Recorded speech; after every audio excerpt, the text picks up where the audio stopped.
Hi, and welcome to today's webinar. We're going to be talking about strategies for implementing diversity, equity, and inclusion in the workplace. For those who don't know me, my name is Claire Harrison, and I'm the Managing Director of Harrison's, a Brisbane-based HR consulting firm established in 2009. The webinar today will run for about 40 minutes. There's a great deal to cover. It's a really big topic. And unfortunately, because of that, we won't have time to take questions, but feel free to contact me post-webinar to provide feedback, which would be really useful, or to ask any questions that you may have. So let's get started. Our disclaimer, so important to know, we're not lawyers, we're not giving legal advice, nor are we providing any specific advice for your organisation. Each organisation and issue is very unique, so we're not providing advice for specific organisations. Just a little bit about Harrison's. So Harrison's, like I said, is a HR consulting firm. We have 4 service areas, the first one being consulting. That can be anything from establishing some compliance documents around award and pay audits, employment contracts, policies, position descriptions, through to organisational change, organisational restructure, doing DISC profiling and delivering training or team communication workshops around that, workplace relations, employee relations type work, and work health and safety. So very broad to help your existing HR team if you're a solo HR person and to provide some additional capability and capacity. Second service is our HR team service, which we refer to as our outsourced, insourced HR service. So very suitable to an SME type business, anything about 20, 30 employees up to a few hundred, where you've decided not to hire your own HR professional, but instead to come to us. We do a HR audit, develop a plan, and then put someone on site with you as your HR manager to deliver on that plan. Our third service is our recruitment and onboarding service. And finally, our online product is called myhrexperts.com.au. It's an on-demand product filled with templates, tools, videos, webinars to help you in managing your HR compliance, but also your people and culture and work health and safety needs. So if you need to contact us, our contact details are at the end, but the website is also up here. Okay, so in terms of what we're going to cover today, we're going to talk about firstly defining what diversity, equity, inclusion is. Then we're going to talk about the current state of diversity, equity, inclusion at work in Australia, a little bit of statistic, and then the business benefit of diversity, equity, and inclusion workplace strategies. Then finally, we'll get to some specific workplace strategies that we recommend and a plan for you moving forward in terms of how to tackle this very big issue. Okay, so firstly, we're going to talk about that definition for diversity, equity, and inclusion. Starting with diversity. So based on the Queensland Human Rights Commission definition, is the workforce reflects the broader community and includes people with different ages, impairments, family responsibilities, races, cultures, religions, genders, sexualities, etc. Next to that, and taking that a bit further, is inclusion. So really inclusion is looking at how we put that concept to diversity into practice. McKinsey & Co. describe inclusiveness using 3 dimensions within organisations. So openness, feeling safe to express thoughts, ideas and concerns. Secondly is around the equality. There is a perception of fairness and an equal chance for all employees to succeed. And thirdly, belonging. Employees share a positive connection to each other and the organisation.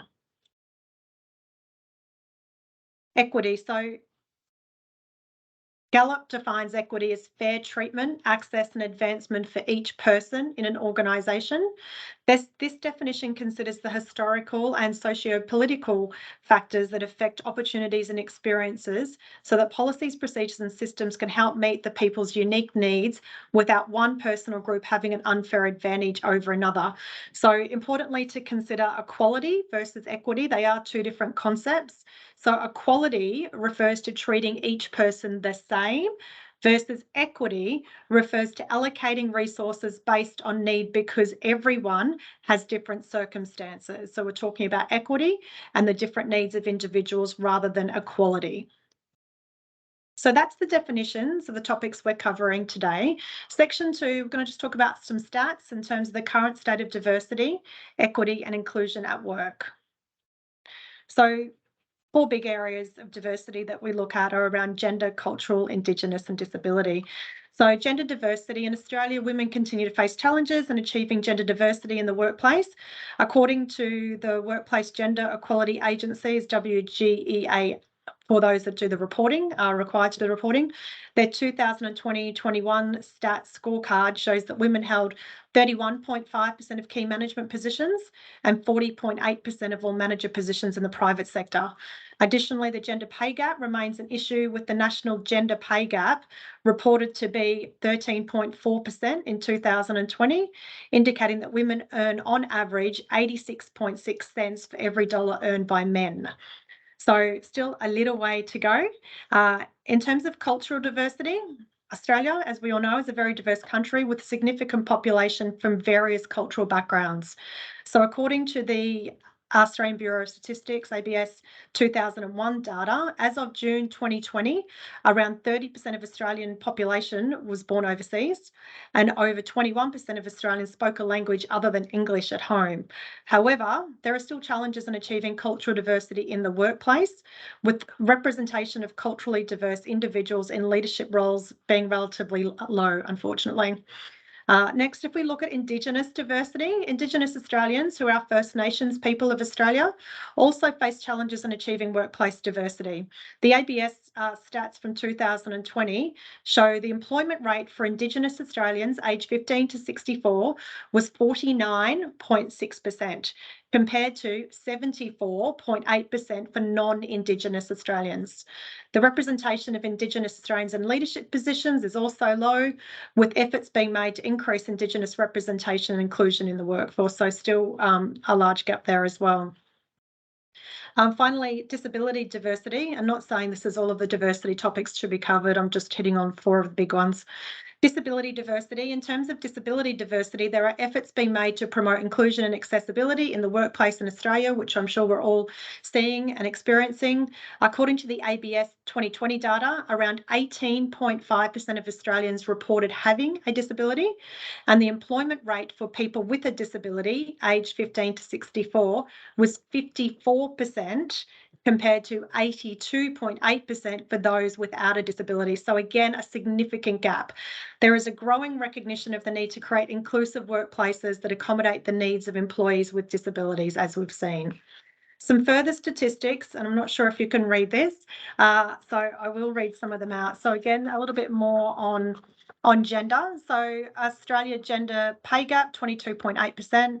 Women on average earn $26,596 less than men each year. Men are twice as likely to be in the top earning bracket. Women are 1.5 times more likely to be in the lower earning bracket, lowest. Every single industry in Australia has a gender pay gap that favours men. So every industry, we traditionally think about hospitality and childcare, but it's every industry. And the gender pay gap has increased in 8 industries in 2022. So that comes from the WGEA data. In terms of disability, there's a lot of data around here, but I think I mentioned some of these. 2.1 million working age Australians are living with a disability, 2.1 million people, that is. 90% of Australians with disability have a non-visible disability. 1.3 million Australians are underemployed as at October 2021. 20% of those with disability and employment say they are not earning enough and they're not getting enough hours of work. 4 in 5, 80% Australian businesses now report having hired a person with a disability, which is good. Employers, 70% say their workplace is fully accessible to people with a disability, injury or illness. 19% inexperienced employers, those that haven't hired someone with a disability, still feel that employing people with a disability is a burden to their business. 37% have disability diversity targets. People with disability reporting they held a casual or seasonal position, 53% of them. By contrast, just 12% of the general population hold those casual or seasonal positions. Compared to last year, they're more likely to struggle at work because they are hiding their disability, 39% versus 22%, or not to be believed that they actually have a disability, or thought to be exaggerating the impact of their disability. Employers, 51% think some people, 51%, think some people pretend they have a non-visible disability to get extra benefits. 31% of employers do not think non-visible disabilities are real disabilities, rather illnesses or health conditions. From a cultural perspective, the little writing, you probably can't read there, is again coming from the ABS, is around 30% of Australians' population was born overseas and 21% of Australians spoke English at home, which I mentioned. And Indigenous, the employment rate, the 49.6% versus 74.8% for non-Indigenous Australians. So that's our state of play. So I think, to me, that really demonstrates there's still a long way to go from a diversity, inclusion and equity point of view in Australian workplaces. So that's what we're going to talk about in today's webinar. So the next one is about the business benefit of diversity, equity and inclusion and workplace strategies. But what I did want to say is most organisations don't feel the need to explain why they care about core values such as innovation, resilience or integrity. And yet when it comes to diversity often there's lengthy justifications that are required for the value of hiring a diverse workforce. And unfortunately, it just seems like it's become the norm in organisations, not just in Australia, but overseas. As an example, so AstraZeneca's website makes a business case for diversity, arguing that innovation requires breakthrough ideas that only comes from a diverse workforce.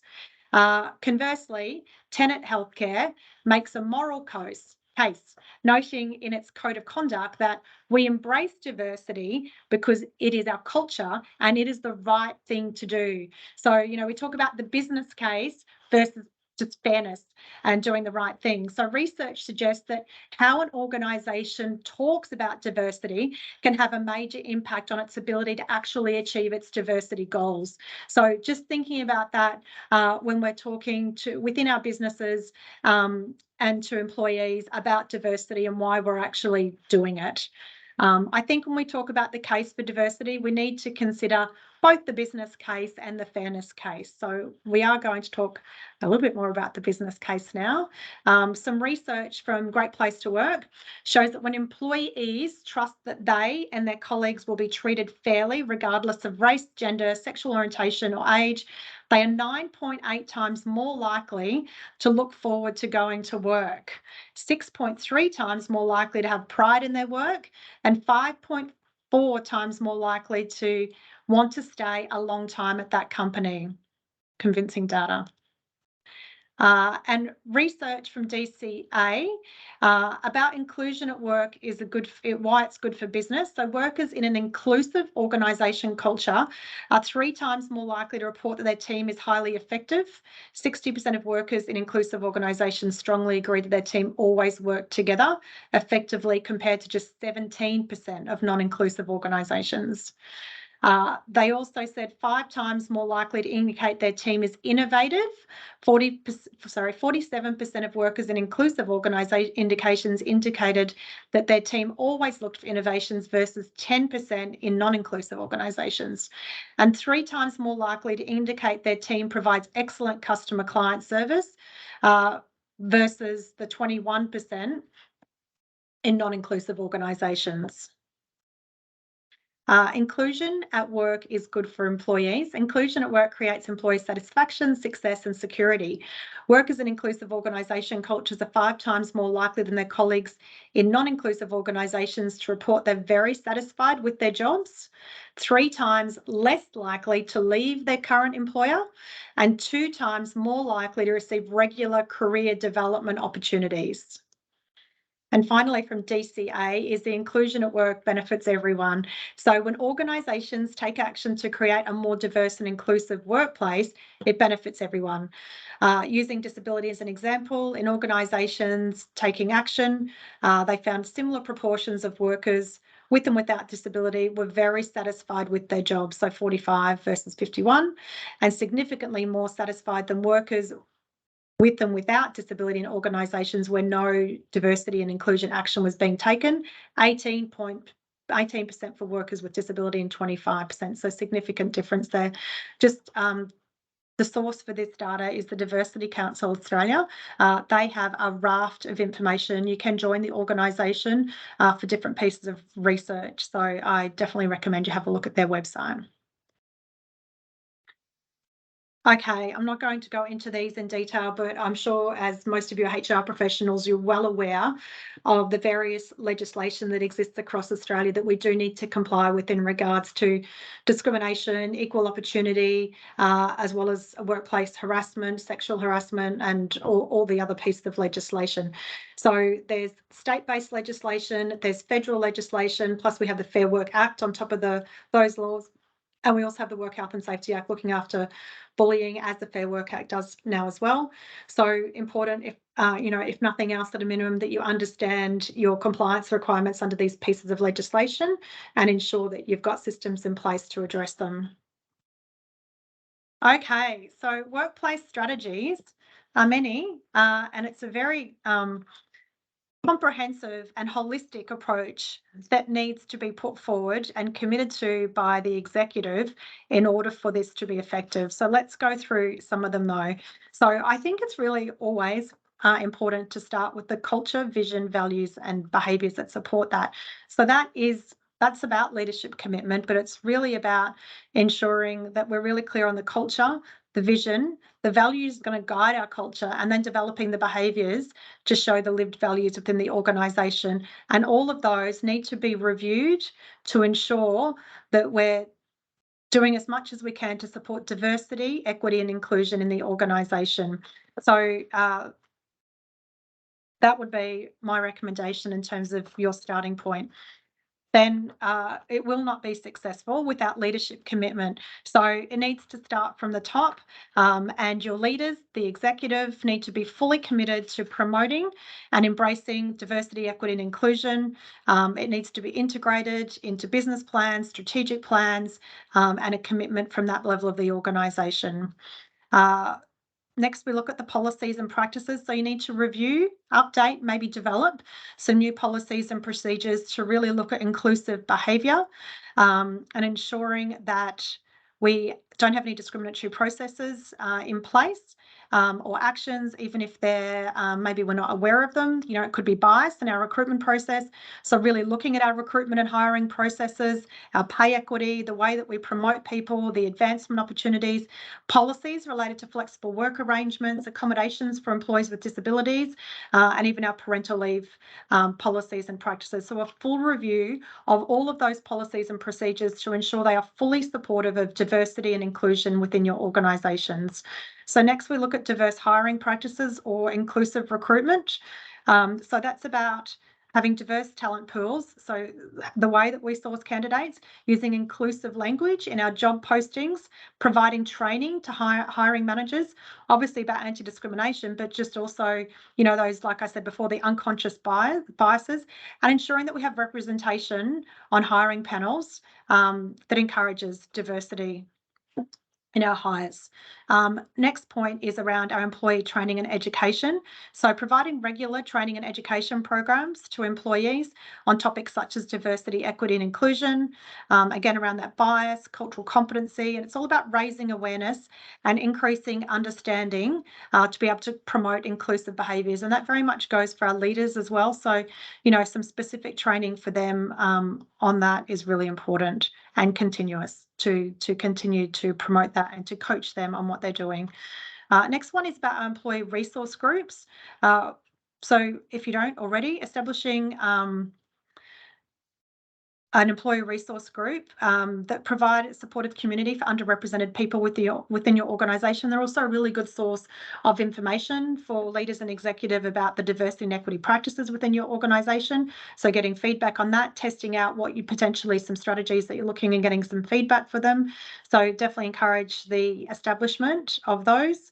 Inclusive leadership is really important. Could we talk about leadership commitment? It needs to be the right form of leadership behaviours and styles within the organisation. So developing and promoting inclusive leadership perspectives. So that's listening to what employees are saying, and really providing, ensure they're providing equitable opportunities, inclusive decision making, giving credit when credit's due. So really looking at how we're developing our leaders to foster that inclusive leadership style. Next, we talk about inclusive communication. So we want that giving and receiving and creating those opportunities for employees to actually be involved in the conversation as well. So we want them to feel heard, and we want employees to feel valued. So that's, again, is about that inclusive language, actively seeking those diverse perspectives, and promoting open and transparent communication channels and the opportunities for employees to feedback information. The next is about employee support and resources. So for employees who face discrimination bias, obviously as part of, and I hope and would think that you've all got currently, is all of your dispute resolution processes that exist within discrimination and other policies. So making sure that they're in there, making sure that people feel supported to ask questions or to make complaints if it's got to that point. So the reporting mechanisms need to be really clear for everyone for incidents of discrimination, harassment or other. And we recommend providing access to an employee assistance program for all employees and offering support, especially for those that are in underrepresented groups in your organisation. Measurement and accountability. So really important to establish some metrics about what we're going to do. So if we're looking at different strategies or programs, we want to be measuring and monitoring to make sure they're actually having an impact. So putting some metrics in place that are highly visible to the executive, that the executive needs to report on and to monitor regularly, and using that to review, develop and improve on an ongoing basis. Collaborations and partnerships. So looking at external organisations, partners or communities that can help you promote diversity and equity inclusion. So it might include partnering with diversity-focused organisations, participating in industry-wide diversity events or initiatives, and engaging with local communities to promote diversity and inclusion beyond the workplace. So really, it is a large, very strategic piece to really do diversity and inclusion and equity effectively in an organisation. It's holistic. You can't just go in on a policy and training change. That's not enough. It really needs to be the commitment for the culture and the leadership of your organisation, and it requires, a lot of evidence to start with in terms of where you're at currently, developing that plan, developing the strategies that are specific to your organisation and how you're going to get there, and that constant monitoring and review. So I know that's a lot of information in general, but each organisation is different, and hopefully that's helpful in terms of those strategies. What we're going to look at next is some best practice examples of organisations that are doing it very well. I'm just going to give you some details. You may want to look into their websites and the information that's available for them. So the first one to look at is the Marriott. So they have won diversity awards globally, so including for the best workplaces for women list, as well as the highest ranked hospitality company in history for diversity. So what the EVP and Chief HR Officer says fundamental to the success in terms of achieving this diversity targets they have is really around leadership. So just really reinforcing it's about leadership, it's around your culture, it's a really strategic approach that needs to be taken, and there needs to be commitment from the most senior people in your organisation to make this effective. But I suggest you have a look at all of there's 3 or 4 of these best case scenarios. So I think if you look at their websites, especially on their careers pages, you'll see a lot of the initiatives they're doing, which are really interesting and inspiring for us all. These last 3 are Australian companies. So Auticon, so they've won the RE Disability Employment Award in 2022. So they focus, their focus here is about offering IT careers to people that are on the autism spectrum. So they have a great deal of information on their website, and you'll see it in all their ads and their terminology in terms of their inclusive language they're using. It's very good to look at, so I suggest you have a look at that.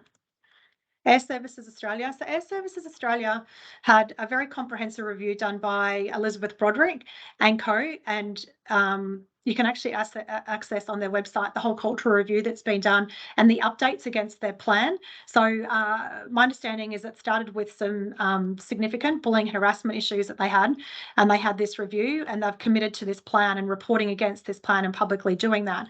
So it's really, again, really interesting to look at the initiatives that they've taken, their commitment to it, the fact they've made it so public and visible. So a good one to look at as well.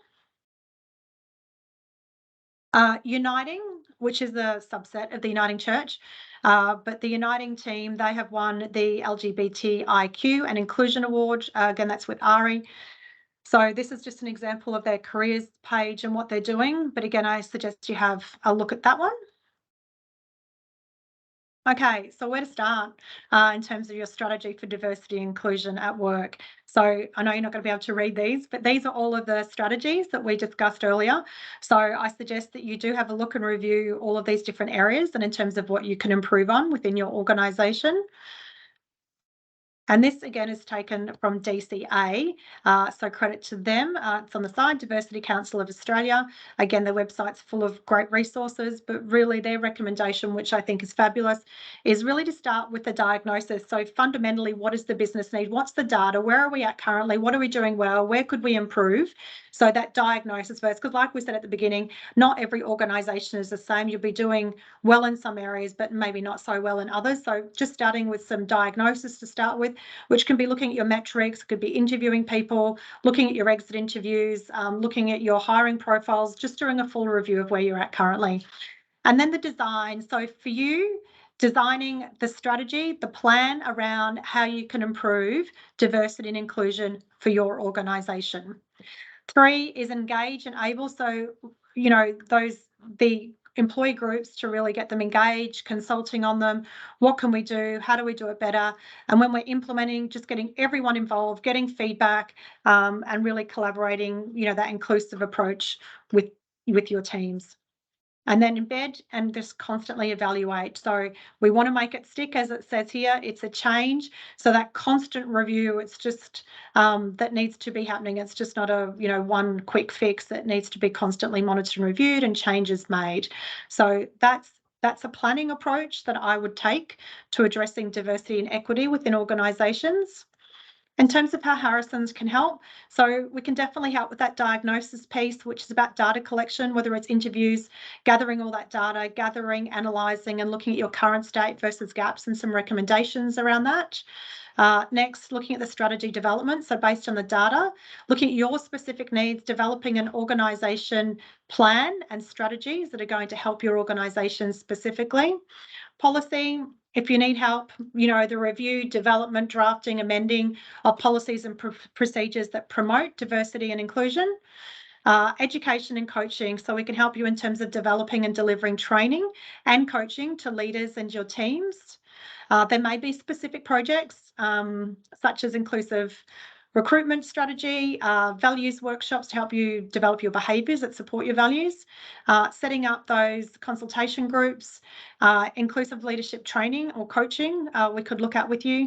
And finally is just that help in terms of monitoring and evaluating. So the regular review of the plan, the results and actions and improvement opportunities to help you and looking at that independently or to help you meet capacity or capability needs that you may have.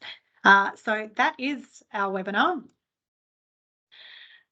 on workplace strategies around diversity and inclusion and equity. If we can be of help at all, please don't hesitate to contact us. And I thank you for attending today's webinar. Bye.